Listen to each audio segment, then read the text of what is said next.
Informações sobre Botafogo e Vasco, o clássico de alvinegros cariocas aí. Botafogo estreando, quem sabe, na beira do gramado? Pode ser que não, mas lá de cima do camarote, no mínimo, um novo treinador e querendo, babando de vontade de voltar para a zona de classificação para a Libertadores, o G6. Se ganhar o Vasco, a gente volta. E não temos só isso não. Gregory pode estar indo para o Al Rayyan do desgraçado do Arthur Jorge. Pilhado e equipe repercutem a declaração de Textor sobre o Renato Paiva, porque demitiu o Renato Paiva, e também aquela alfinetadinha no Palmeiras. As seleções do Mundial segundo a equipe do Donos da Bola Rio. E o balanço do Mundial segundo a equipe do F360 da ESPN. E aquela zoação, né? A Taça Rio que virou a Copa do Mundo de Clubes, a final da Copa do Mundo de Clubes. E aí, quem é? O Botafogo vai tirar sarro que ganhou do campeão PSG ou o flamenguista vai tirar sarro que ganhou do campeão Chelsea? A sorte está jogada aí aos leões. Vamos ver quem vai zoar no domingo essa Taça Rio desse Mundial de Clubes. Isso e muito mais agora, então bora pro vídeo. Antes, curta, comente, compartilhe, se inscreva no canal, ative o sininho. Aqui embaixo links de Instagram, de canal principal, canal reserva. Tem o nosso Pix, tem um monte de coisa aí, tem a loja, tem muito mais pra vocês. Bora pro vídeo, depois a gente conversa. Fim de semana de retomada do Brasileirão, também temos Clássico Carioca, temos Vasco e Botafogo, por isso que o Rodrigo Jufo chega conosco com as informações para essa partida também. Tudo bem, Jufo? Seja bem-vindo, um beijo para você, amigo. Um beijo, Glaucia, amigos do Sport Center. Mudança de chave geral aqui no Botafogo depois da participação no Mundial de Clubes. Agora o time se concentra para o clássico no final de semana diante do Vasco e uma mudança brusca. O Botafogo chega com um técnico diferente para essa partida. David Ancelotti já comanda o time nessa semana em treinamentos, mas na partida em Brasília, no Mané Garrincha, quem vai estar à beira de campo do Botafogo vai ser o auxiliar Cláudio Caçapa. Mudanças no time também, uma dor de cabeça para David Ancelotti antes desse primeiro compromisso do Botafogo no retorno do calendário 2025. Igor Jesus e Jair Cunha, o atacante Igor Jesus, ídolo do time, e o zagueiro Jair Cunha, que chegou dessa temporada do Santos, já se despediram e vão atuar no Nottingham Forest na próxima temporada europeia. Com isso, o Botafogo não vai poder contar com esses dois atletas e também não vai contar com o zagueiro Bastos, que operou o joelho esquerdo, ele que estava tendo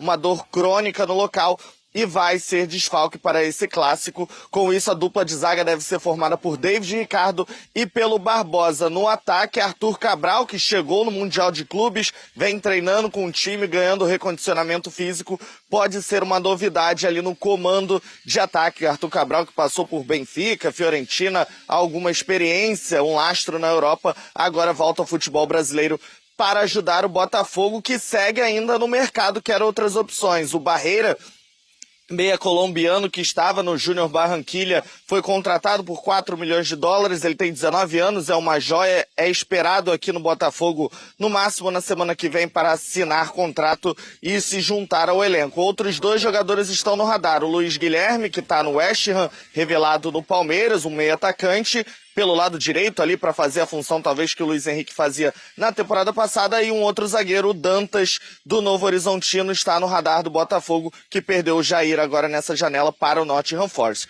Falando um pouquinho do Vasco também, Glaucio, eu tô aqui no Botafogo, mas vou falar um pouquinho do rival do glorioso time carioca, o Vasco, que não entra em campo há um mês. O Vasco não participou do Mundial de Clubes, não faz um jogo oficial há cerca de um mês, vai contar com o Felipe Coutinho, que assinou em definitivo, apareceu no bid já e vai estar à disposição do técnico Fernando Diniz para essa partida. E no mais, uma equipe a ideal está toda à disposição do treinador.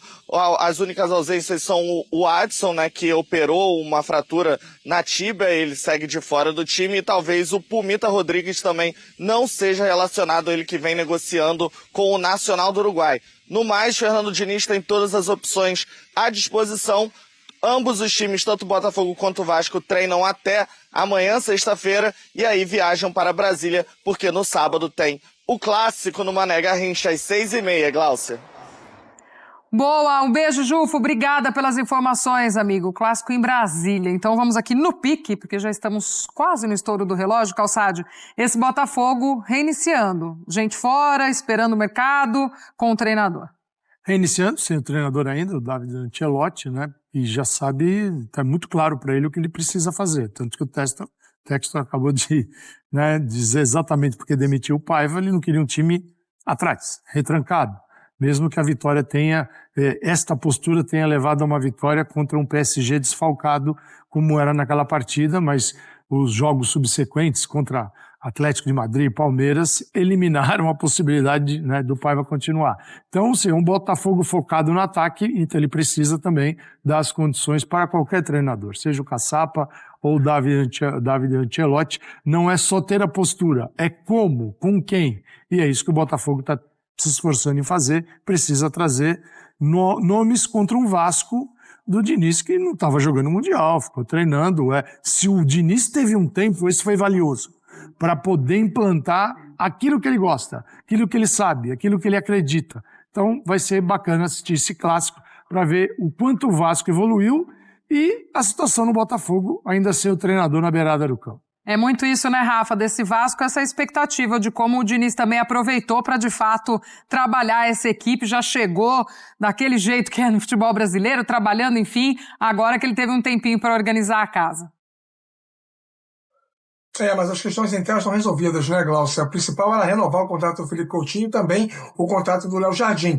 Isso podia causar algum tipo de abalo, né? Porque havia esse temor por parte do presidente Pedrinho, enfim, de todos dentro do Vasco. É o confronto, esse clássico, de um time que não joga há muito tempo contra um time que vem da ressaca do Mundial e agora precisando reagir a perdas importantes na equipe titular, o Jair e o Igor Jesus. Acho que um cenário até mais favorável ao Vasco nesse clássico por ter ficado o tempo todo treinando, mas o Botafogo tem jogadores mais estabelecidos. A verdade é que tem tudo para ser um clássico muito intenso, muito disputado e sem muitos prognósticos mais concisos, viu, Glaucia? Pessoal, o Botafogo treinou hoje aqui no seu CT e faz amanhã pela manhã a última atividade antes de viajar para Brasília, palco do clássico de sábado contra o Vasco pelo Campeonato Brasileiro. Partida que pode marcar a estreia de David Ancelotti no comando do clube, o italiano de 35 anos, que desde ontem comanda os treinamentos aqui no CT, ainda aguarda a regularização da situação dele na CBF para saber se vai poder estrear no clássico desse final de semana. Se o nome dele não aparecer no bid, Cláudio Caçapa, o auxiliar da Comissão Técnica Permanente do Botafogo, vai ser o treinador interino. Botafogo, que é o 8º colocado no Brasileirão com 18 pontos, perdeu alguns jogadores importantes. Zagueiro Jair e o atacante Igor Jesus foram vendidos para o futebol inglês.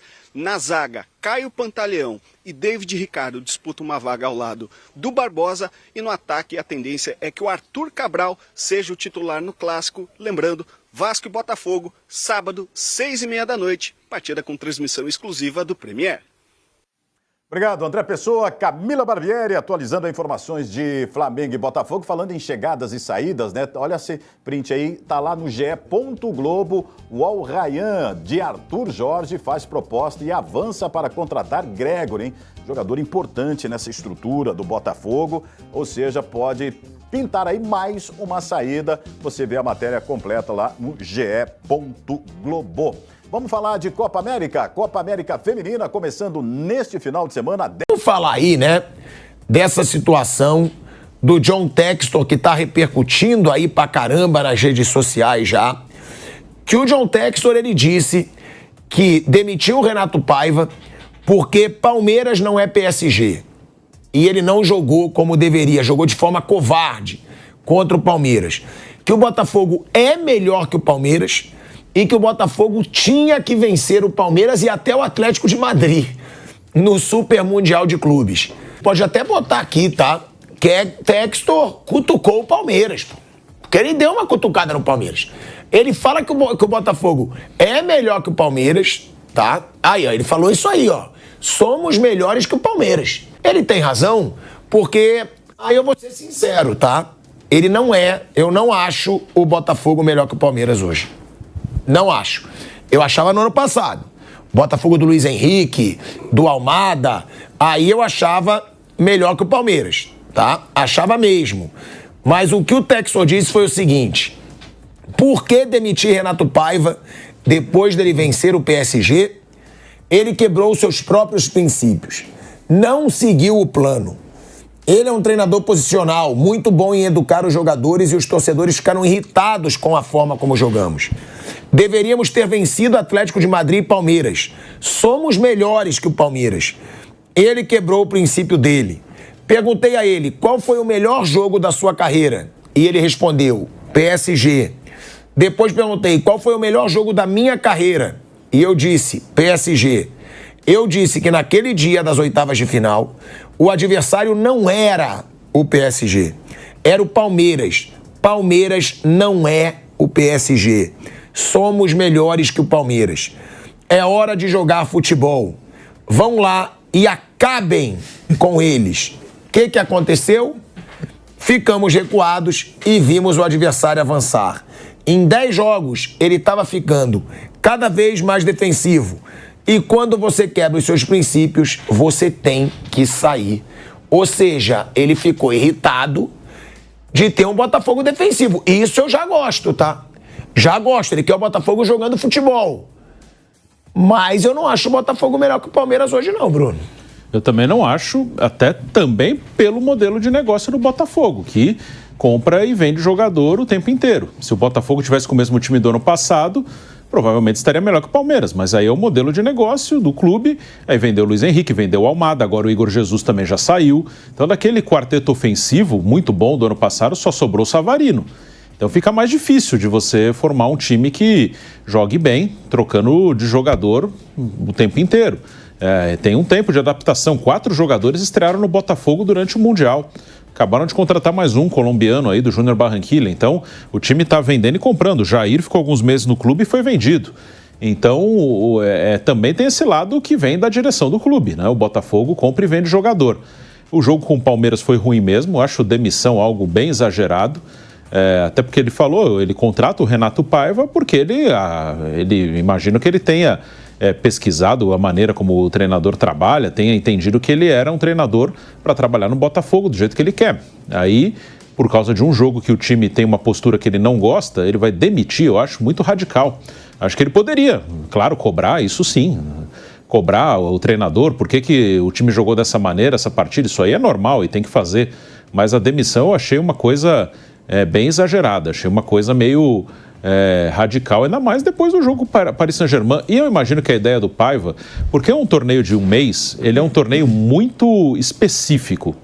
O Fluminense mesmo, o Fluminense não joga com 3 zagueiros. O Fluminense ele não faz, ele jogou com 3 zagueiros no mata-mata do Mundial, uma coisa muito específica. Ele jogou assim contra a Inter, o time foi bem, ganhou e ganhou confiança nessa formação. E aí ele, então, vou manter com o Hilal, o time rendeu, vou manter. Aí, contra o Hilal rendeu, vou manter na semifinal, com o Chelsea. Foi uma coisa específica. Felipão mesmo, na seleção de 2002. O Felipão pega aí no Palmeiras, no Grêmio, raramente ele joga com 3 zagueiros. Ele jogou na Copa de 2002 porque ele entendeu que as características daquele time encaixavam daquela maneira. Então, às vezes uma Copa é algo muito específico. E acho que o Renato Paiva, ele manteve o que ele fez contra o Paris Saint-Germain porque o time ganhou confiança para jogar assim. E aí ele manteve. Acho que foi mais isso. Pelo mesmo motivo que o Renato manteve os 3 zagueiros depois do jogo da Inter, acho que foi o mesmo motivo que ele manteve o estilo de jogo depois do Paris. Porque o time fez um jogo bom assim, ganhou confiança. Então, para esse momento específico, o time está confiante para jogar assim e vou jogar assim. Acho que foi mais isso. E errou, né? Não dava para jogar daquele jeito. Assim, eu acho que jogou muito mal. Mas se tivesse sido 0-0 e vencido nos pênaltis, o Textor ia abraçar ele depois do jogo e dar um beijo nele. Igual ele deu um beijo nele contra o Paris Saint-Germain. Então, assim, é muito isso. Eu acho que ele deveria cobrar, mas a demissão eu acho muito radical. Eu não sei como trabalha o David Ancelotti, mas se for no estilo do pai, que é um grande treinador, não é muito esse Botafogo Way que o Textor fala também. Pelo que ele fala, pelo que eu entendo do que é o Botafogo Way que ele fala aí, não é muito Ancelotti, né? Mas vamos ver como vai ser. Eu acho que ele pensou com o bolso. Ficou sem a premiação dos 13 milhões de dólares pela outra fase, falou, é muito pra mim, vai. Não, é sério. Mas então é unanimidade, ninguém acha o Botafogo melhor que o Palmeiras, como disse o Textor. Acho que são iguais. Acho que a postura do Botafogo foi vergonhosa também contra o Palmeiras. Inclusive falei aqui.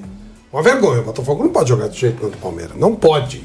Ele não é melhor, mas ele não é pior. Ele é são dois times de um nível legal. O Palmeiras é um time mais estabelecido, com treinador há mais tempo. Você não pode jogar com medo do Palmeiras. O Botafogo jogou com medo do Palmeiras. O Botafogo jogar com medo do PSG, ok. Mas com medo do Palmeiras, não, né? Até o Atlético de Madrid, você pode perder 3-0, uma certa acomodação, né? Ok, mas não pode jogar com medo do Palmeiras. Aí não dá, realmente uma falha. Não sei, não estou dizendo que devesse demitir, aí eu acho um pouco radical. Mas não entendo como uma coisa correta que foi feito pelo Renato Paiva, não. Não pode jogar de jeito. Foi vergonhosa a atuação do Botafogo. O Botafogo ficou com medo do Palmeiras. Por que o Botafogo tem que ficar com medo do Palmeiras? Ele não é melhor, mas não é pior. Sabe, são times que estão brigando aí. Nos últimos anos eles brigaram por tudo. Então, realmente, eu não teria demitido, óbvio, a menos que, quando o Textor foi falar com ele sobre isso, eles se desentenderam. Aí pode ser. Aí, né? Mas assim, demitir simplesmente por isso, não. Mas dar uma dura nele tinha que dar, sim. Falou, irmão, pega aí, pô.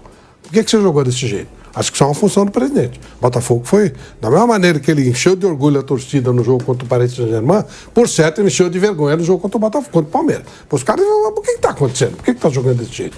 Então, eu entendo que era justo contestar. Mas tem uma coisa aí, Flávio, que passou meio batido e que você e o Bruno criticam muito, tá?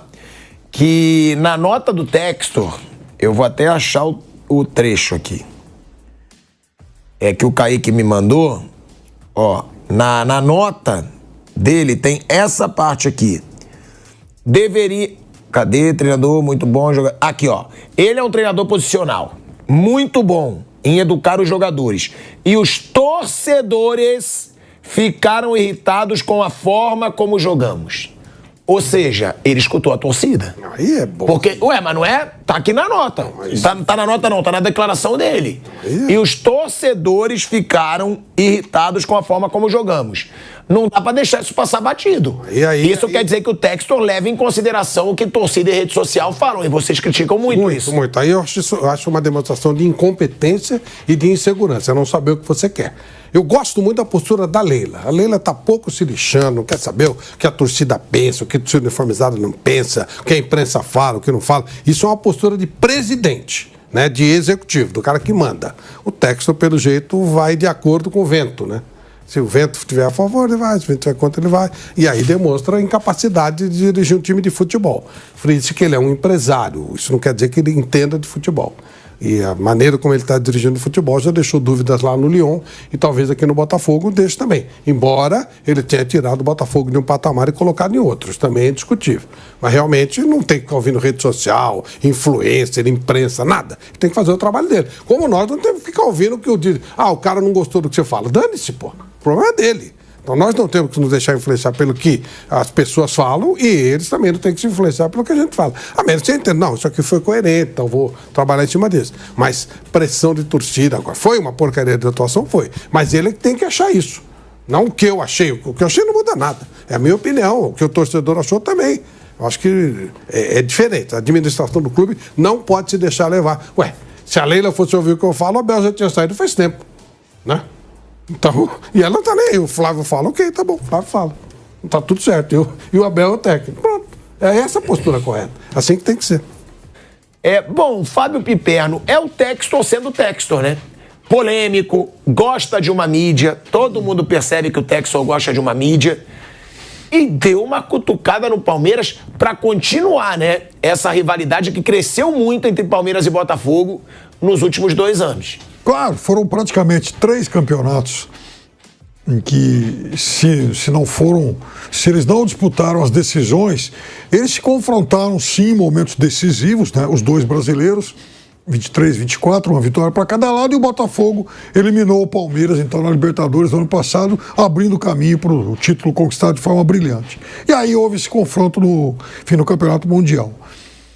Eu vou dar razão para o Textor em relação a uma coisa. Não sei se o Botafogo é de fato melhor que o Palmeiras, acho que os dois são eram mais ou menos equivalentes, até porque agora a gente vai ter que também entender como é que esses 2 times vão se comportar com os desfalques que eles acabaram ganhando aí depois do Mundial. Mas o Botafogo tinha obrigação de ter jogado contra o Palmeiras como ele enfrenta o Palmeiras aqui no Brasil. Por que o Botafogo aqui no Brasil joga contra o Palmeiras de uma forma e lá no Mundial foi um Botafogo todo acanhado, fechado, medroso? E aí vem uma dúvida que eu tenho em relação ao comportamento dos brasileiros aqui. Porque, na média, todo mundo jogou bem lá. Mas eu fico meio desconfiado que também é um futebol brasileiro para exportação, para o mundo ver. Não só o futebol jogado, como inclusive o futebol apitado. Porque os árbitros brasileiros também estão fazendo um bom trabalho lá. A questão é, será que essa turma toda, incluindo clubes e árbitros, vão trabalhar bem aqui como fizeram lá no Mundial? Então, o Textor, ele tem razão, teve razão em cobrar, sim, uma atitude de mais iniciativa. O Botafogo tinha potencial para isso. E contra o Atlético de Madrid, também dava para exigir um pouquinho mais, né? O Botafogo ficou acomodado, tinha uma vantagem enorme, se fechou muito bem, porque não vamos esquecer o seguinte, quando o Botafogo ganha do PSG, e é bem verdade que foi um PSG que começou o jogo com 5 jogadores reservas, mas terminou com praticamente o time completo, porque estava perdendo o jogo e o Luiz Henrique colocou quase todo mundo para jogar no segundo tempo para tentar para tirar a desvantagem.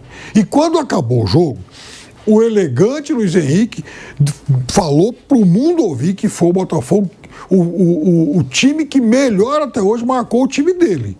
Não vamos esquecer isso. E, de fato, o Botafogo fez um grande jogo. Ora, se você consegue fazer um grande jogo contra o PSG, por que você vai jogar retrancado contra o Palmeiras e o Atlético de Madrid? Então, eu acho que a cobrança era pertinente. Da mesma forma que, se o Palmeiras teve 10, 15 minutos em que ele teve que sair para cima do Chelsea para tirar a desvantagem, por que depois jogou todo retraído de novo? Também tem que ser cobrado isso.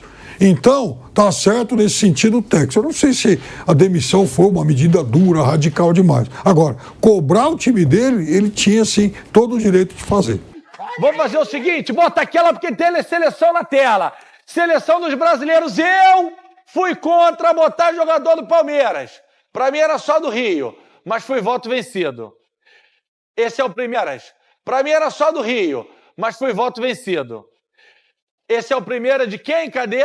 Flávio Amêndola, não vou falar nada. O senhor que se explique e fale um por um, que eu vou até pegar uma cadeira para mim hoje. GV, acho que as escolhas, elas, na minha avaliação, né, tem um certo sentido. O Fábio, para mim, foi um dos grandes goleiros dessa Copa do Mundo, junto com o Courtois, junto com o Neuer, com o Bono, o próprio Donnarumma também. Como era uma seleção dos brasileiros, né? Se a gente comparar o Everton com o John, com o Rossi, não adianta, não vai dar jogo. Então eu acho que o Fábio foi, para mim, o grande goleiro dos times brasileiros dessa Copa do Mundo. Na direita, eu fiquei na dúvida entre o Giai e o Samuel Xavier, mas o fato do Samuel Xavier não ter jogado esse último jogo influenciou o meu voto. Por isso que eu fui no Giai, que foi o único titular da linha defensiva do Palmeiras no jogo contra o Chelsea.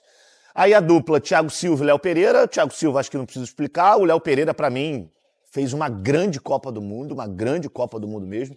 E na esquerda, o René me surpreendeu positivamente. Eu, inclusive, acho que o Renato poderia ter entrado com o René como um zagueiro pelo lado esquerdo contra o Chelsea. Ele optou pelo Thiago Santos. Mas eu gostei muito da Copa do Mundo do René. E acho que, se comparada à do Alexandro, foi melhor. Se comparada à do Alex Telles, foi melhor. E se comparada à do Piquerez, também foi melhor. No meio, o Jorginho, para mim, foi o cara do meio-campo do Flamengo. Para mim, ele foi o que teve o melhor desempenho entre todos eles. Por isso eu coloquei. Pensei no Gregore, mas o fato dele ter recebido cartão amarelo no último lance praticamente do jogo contra o Atlético de Madrid, ficado de fora contra o Palmeiras, influenciou. Richard Rios, para mim, foi o melhor jogador do Palmeiras, dessa Copa do Mundo de Clubes. Um dos melhores do campeonato, tinha que estar. Martinelli, acho que fala por si só o que ele fez nessa Copa. O Arias, para mim, é o melhor jogador da Copa do Mundo. E lá na frente, o Igor Jesus e o Estevão. Porque, GV, também, eu acho que eu pensei no Germancano, mas eu acho que o Estevão teve um impacto um pouco maior do que o Cano. E o Igor Jesus, ele fez o gol da vitória, o único gol sofrido por um dos finalistas dessa Copa do Mundo de Clubes. E sem contar toda a capacidade técnica que ele tem, eu gosto muito do Igor Jesus. Então, a minha seleção foi essa e o treinador não poderia ser outro. Pai Renato. Esse aí eu sou fã, esse eu gosto muito. Sempre que eu tiver a oportunidade, 99% das chances dos meus votos vai ser em cima dele. Porque para mim é um cara diferente e ele demonstrou isso nessa Copa do Mundo, tendo um investimento menor, jogando contra equipes melhores do que a dele. E a gente viu o que o Fluminense conseguiu fazer, a história que o Fluminense fez nessa Copa do Mundo. Então, essa foi a minha seleção, aberto a críticas, elogios, mas se depender da opinião de outros também, aí não tô nem aí, quero nem saber. Não, eu até sentei aqui, porque eu sabia que ia ser uma explicação. Eu só não entendia, e eu acho ele muito bom jogador, tá? O Giai. Primeiro eu vou perguntar se o Wesley joga frescobol. Segundo, vou perguntar se o Samuel Xavier tá jogando lacrosse, que é um esporte estranho que eles jogam aqui. E terceiro, o Giai fez gol contra o Chelsea. Ainda botaram na conta do Everton depois. Não. Você quer te explicar, Flávio Melo? Não. O gol contra não foi do Giai nunca. Pelo amor de Deus. Ali é falha do Everton. O goleiro do tamanho do Everton não pode tomar aquele gol nunca. Nem aqui, nem em Marte, nem na China, nem em Saturno. A bola desviou, Bigode. Ah, Getúlio Vargas, a bola desvia aí, você tem que desviar. Todos nós desviamos. Ele tinha que segurar e não segurou. A culpa é dele, a culpa não é do Giai. O Giai foi tentar cortar. Goleiro tem que o quê? Goleiro tem que segurar a bola, tem que impedir a bola de entrar no gol. Ele não fez isso. E o goleiro da experiência dele deveria ter feito. Então, por isso que eu votei no Giai. Eu fiquei na dúvida do Samuel. A gente tem que desviar mesmo. A gente tem que desviar mesmo. Principalmente dos olhos de cururu, né, Bigode? Agora tá um pouco mais tranquilo, mas... mas na rua aí, Getúlio Vargas. Na rua, Getúlio Vargas. Ai, cega, vovó, cega. Cega. Bom, Fernandão, antes de colocar do Fernandão na tela... Fernandão, tem alguma crítica não construtiva, uma crítica destruidora à seleção do Amêndola? Olha, infelizmente não, cara. Tá bem parecida com a minha, o que mostra um pouco de coerência com relação ao que a gente viu, né, GV? Diferente de você aí, né, cara? O Giai é muito bom jogador. Eu também fiquei na dúvida entre o Giai e o Samuel. Não, Samuel não. Entre o que eu escolhi, que você vai descobrir agora. Ah, eu não acredito que você foi no Wesley. O cara mal jogou, tá desde que voltou da seleção brasileira, tá mal. Por quê? Até porque eu já sei as respostas, porque hoje eu roubei no jogo, igual o Banco Imobiliário. Falei 5 casinhas assim. Vocês estão... Ai, isso mostra uma coerência, falou o Fernandão. Agora vocês vão ver a falta de coerência. Daqui a pouco, eu não vou dar spoiler, não. Olha aí. Porque eu já sei tua seleção, vagabundo. E eu já sei quem o Bigode votou de decepção também. Então, assim, vamos marcar um churrasco. Então, eu já sei. Bota essa seleçãozinha do Fernandão aí na tela pra mim, Thales. Que eu já arrumei até uma cadeira transparente aqui agora, que eu vou deixar ele se explicar. Eu vou dar uma olhada aqui rapidinho. São os laterais, tá diferente. Martinelli jogou muito. Pô, e outra coisa também que é sacanagem. O LF fazer isso, tá? O LF botou a foto do Fernandão quando ele tava com mais entrada que o Rock in Rio. O Rock in Rio tem 28 entradas. O Fernandão tá com 2 aqui, eu vou te falar, tem mais entrada que... Isso aqui é sacanagem.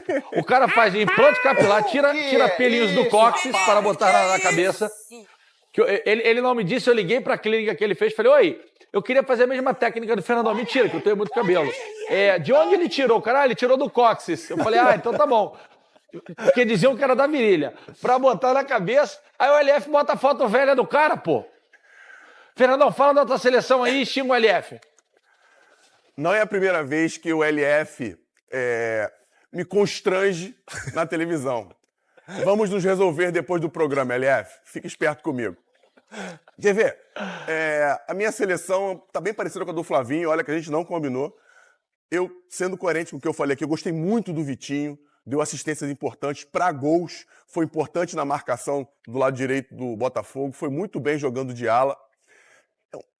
Os brasileiros foram muito bem, principalmente defensivamente. E aí você escolheu outro, só que eu gostei muito do Vitinho.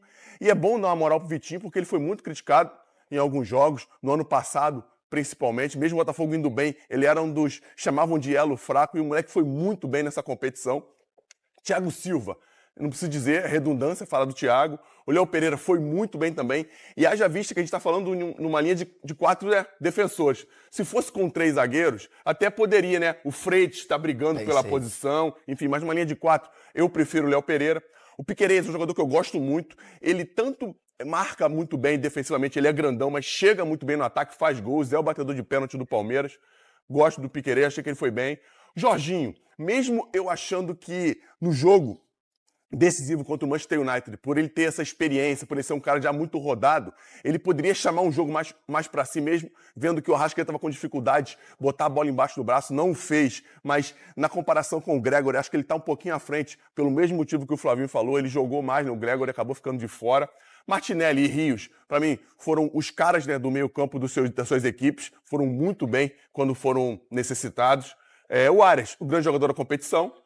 Igor Jesus é o cavaleiro solitário do ataque do Botafogo durante muitas vezes, né? Carregou esse ataque nas costas, sendo tanto ofensivamente quanto defensivamente muito importante. E o Estevão foi muito bem contra o Botafogo, mesmo sendo substituído. Eu achei que ele criou as grandes jogadas de ataque do Botafogo. E, enfim, fez o gol contra o Chelsea. Essa é a minha seleção. E o papai Renato é o cara, né? Não tem o que dizer. E também, voltando, né? Eu não falei do Fábio. É igual falar do Thiago Silva. É redundância falar do Fábio no gol do Fluminense. Já visto tudo que ele fez antes e o que ele fez nessa Copa do Mundo.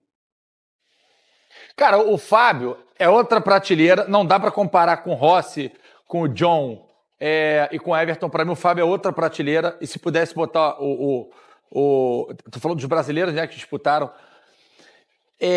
Mas o Thiago é que a discrepância é muito grande, cara. O Thiago fica assim, o Freitas foi muito bem, o Ignacio foi muito bem, o Léo Pereira foi muito bem, o Léo Ortiz fez uma boa Copa, os zagueiros do Botafogo, o Barbosa ali brigando e tal. Mas é porque o Thiago, principalmente para quem teve a oportunidade de assistir em loco, e eu não tô falando de torcer em loco não, tá? Porque o jogo Flamengo e Bahia eu assisti menos, até porque eu tava com aqueles loucos lá da promoção da Superbet, então eu tava tomando aquele tchuquera, aquele Guaraná, tava meio zoado, porque tava ali, fazendo vídeo com os caras. Os jogos do Fluminense eu assisti dali da tribuna, junto ali com as famílias dos jogadores, do meio do campo, e assisti. Eu fui sozinho, o Bernardo não foi, fui sozinho, vi o jogo.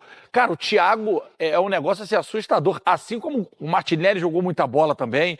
Enfim, o Fluminense foi muito bem nessa competição. Beleza, vou concordar com vocês. Vamos então para os destaques da competição, na opinião de Fernandão e Flávio Amêndola. Fernandão, vamos à decepção do Fernandão da Copa do Mundo de Clubes da FIFA.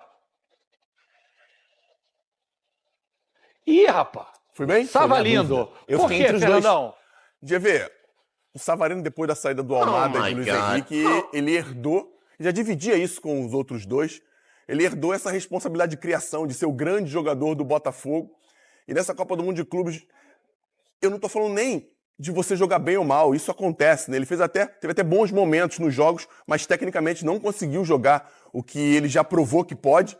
E o comportamento dele, às vezes, sendo substituído dentro do campo, me incomodou um pouquinho, porque às vezes as coisas não acontecem, mas na hora de substituir, tem que sair tranquilo, né? Você tem que dar a oportunidade para o seu companheiro entrar e fazer um trabalho, às vezes, melhor do que você estava fazendo. E pelo que eu vi, dentro da minha ótica, o Savarino ficou meio chateado, algumas vezes foi substituído, isso é normal, mas ele é um líder, ele é o cara do time do Botafogo hoje, e eu esperava um pouco mais dele, tecnicamente e comportamentalmente. Se é que existe essa palavra, eu inventei agora. Muito bem. Fernandão, professor Pasquale. Enfim, hora de ficar por dentro das notícias do Fogão, do Glorioso, que está se movimentando no mercado, hein? Botafogo, quando vai pro mercado para trazer jogador, normalmente tem trazido os craques aí.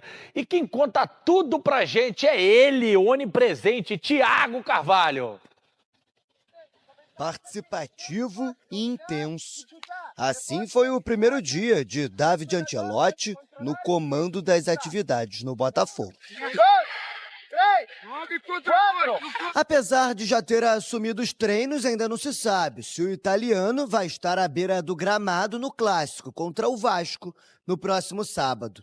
A tendência é que o interino Cláudio Caçapa represente a equipe nesta partida. Enquanto isso, os bastidores seguem quentes. Nesta quarta, a diretoria alvinegra acertou a contratação de Jordan Barreira, o meia colombiano de 19 anos, pertencia ao Júnior Barranquilla e é considerado uma das principais joias do país na atualidade. O Botafogo vai desembolsar 4 milhões de dólares, cerca de 22 milhões de reais, para adquirir 90% dos direitos econômicos do atleta. Propostas estão na mesa para outros reforços. Depois de perder Jair para o Nottingham Forest, o escolhido para repor a vaga é Dantas, zagueiro de 21 anos, que pertence ao Novo Horizontino. Os valores são mantidos em sigilo, e a equipe paulista ficou de dar uma resposta ainda essa semana. Já para o ataque, o nome escolhido é Luiz Guilherme, ex-Palmeiras e agora no West Ham da Inglaterra. Apesar de pouco ter atuado na temporada, com apenas 13 aparições em jogos, o atacante de 19 anos pretende permanecer na Europa, o que dificulta a transação com a equipe carioca. Queria jogar direto a bola para vocês. Fernandão, o Luiz Guilherme, moleque novo, jogou com o Hendrick lá, não conseguiu despontar lá fora. Mas é um bom nome para o Botafogo? Lembrando que o Igor Jesus vai embora agora, né? Já foi, né? GV, mas pro Igor Jesus já tem lá o Arthur Cabral, tem o outro menino lá que veio da Internacional de Milão, o argentino, que fez muito bom jogo. O último jogo do Botafogo contra o Palmeiras, o Correa, entrou muito bem. Ele não é centroavante, aquele cara que fica entre os zagueiros, mas tem boa mobilidade, consegue fazer bem a função. Pro lado do campo, o Luiz Guilherme é um bom jogador sim, GV, mas é uma aposta, né? Mais uma das apostas que o Botafogo vem fazendo durante a era de John Textor, que pode sim, pode surtir efeito. Eu acho uma boa aposta. O colombiano também, o Barreira, é bom jogador também, um cara insinuante, aquele driblador, aquele jogador que o Renato Gaúcho fala tanto, né? Aquele cara que tem 1 contra 1, que tira o jogador para dançar. Cara, me agrada essas opções do Botafogo sim, GV. Bigode, e o Barreira? O que você acha? GV, eu vou ser sincero, eu conhecia muito pouco dele. Aí ontem, na parte da tarde e noite, eu vi que o Botafogo tinha anunciado, aí eu fui procurar saber. Gostei muito desse jogador, rápido, driblador. Eu acho que o Botafogo está se reforçando de uma maneira que me agrada. O Luiz Guilherme, por exemplo, é um canhoto que joga pelo lado direito.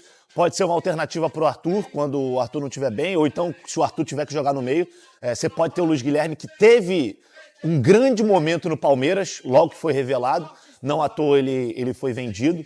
Mas lá no West Ham, na Inglaterra, não foi muito bem. Acho que fez 13 jogos só. É um recorte muito pequeno, é muito curto. Mas é um garoto que tem 19 anos ainda. E o Luiz Guilherme, GV, ele tem uma característica que ele tem 1,75 m. Então ele não é tão baixo de estatura como, por exemplo, é o Arthur. E é um cara que joga pelo lado direito trazendo para dentro, já que ele é canhoto. Tô gostando da movimentação do Botafogo nessa janela de transferências. Acho que o John Textor está fazendo certo.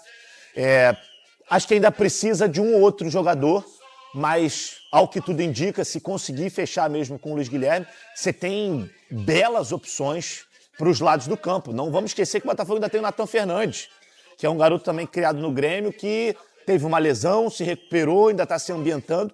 Eu acho que esse garoto também ainda pode render frutos ao Botafogo. É uma garotada boa, GV, uma garotada boa. E o dinheiro do John Textor é infinito, né? Agora entrou a grana do Botafogo também aí da Copa do Mundo, o Botafogo foi bem. O Botafogo, aliás, foi o único time que marcou gols no PSG, né? O PSG pode ser campeão atropelando na final, sem tomar gol de ninguém, só do Botafogo. Aliás, perdeu o jogo pro Botafogo também. Agora, de fotografia ali, fotografia do Mundial. Acho que a do Fluminense é a melhor. Vem acompanhada do Flamengo, pelo que apresentou, pelo que evoluiu, pelo que podia ter apresentado contra o Bayern. A do Botafogo, eu acho que ela fica um pouco contaminada pelo que não competiu contra o Palmeiras, mas vem na sequência. E para mim a do Palmeiras é o último pela expectativa de como chega e do que podia ter tido até em relação a desempenho e a estabilidade ali, né? De você conseguir desempenhar melhor nesse Mundial. Eu fico com a ordem de classificação. Tá todo mundo lá para ir o mais longe possível. Quem conseguiu isso foi o Fluminense, depois o Palmeiras, depois o Flamengo e aí o Botafogo. Mas tem para Flamengo e Botafogo, vai ter aquele prêmio de consolação que, independentemente de quem ganhar a final, vai ser o troféu venci o campeão. E pode parecer piada isso, tá? Mas... Na verdade, não vale nada. Não, mas do ponto de vista... Vale ali na hora que você ganha. Não, mas depois... Impulsionaram os campeões. Na mesa do bar isso vale muito. Não, pois é, mas... Impulsionaram os campeões. Mas do ponto de vista... É a Taça Rio que eu tava chamando, sabia, Breilha? Porque os eliminados por Flamengo e Botafogo vão disputar uma taça de consolação no domingo. Vale muita doação isso aí também. Os eliminados não, os derrotados. O futebol é isso, o futebol não foi isso. Se fosse só essa coisa sisuda aqui da nossa análise, é isso aí. O flamenguista e o botafoguense estão esfregando as mãos, eles querem saber quem vai sacanear um ao outro no domingo. Aí, ô Pedro, o futebol brasileiro... Você gostou da Taça Rio, Breilha? Você gostou da Taça Rio? Adorei. Taça Rio, ganhei do campeão. Maravilhoso. Mas o futebol brasileiro, há 10 anos, não vencia um europeu. Isso é verdade. Então, até do ponto de vista simbólico de orgulho, para esses torcedores, pode ser uma referência... Vai tirar esse barato do cara? E além do barato, é uma referência interna de desempenho. Quando chega uma semifinal de Libertadores, por exemplo, os caras podem olhar e falar, cara, a gente ganhou do campeão mundial, independentemente das circunstâncias, se o PSG estava com reserva, se o Chelsea ainda não tinha embalado, mas é uma vitória. Quando chega o quê? Numa semifinal de Libertadores? Claro. Você pode usar melhor como não entra com essa, não. É outro campeonato, é outro... Eu sei. Se entrar com esse pensamento, já era, hein? Mas como referência de postura, de como se deve entregar, como o time deve jogar, como cada um deve correr e dar algo a mais. Então eu vejo que é algo importante também. E até pensando no futebol brasileiro, em termos de parâmetro, é legal olhar, olha, se a gente subir um pouco a rotação, se a gente melhorar um pouco o nosso calendário... Não estamos tão distantes assim. Eu acredito que a distância existe e é considerável ainda para as principais potências europeias, mas eu vejo que do que se esperava do futebol brasileiro, eu vejo que se entregou acima das expectativas. Calma, não vai embora ainda. Aqui em cima tem um vídeo especialmente escolhido para você. E aqui embaixo tem o último vídeo que a gente postou. Corre lá e assiste, é maneiro. E aqui você vai se inscrever no canal. Clica aqui, se inscreve no canal, dá essa moral pra gente. Tamo junto.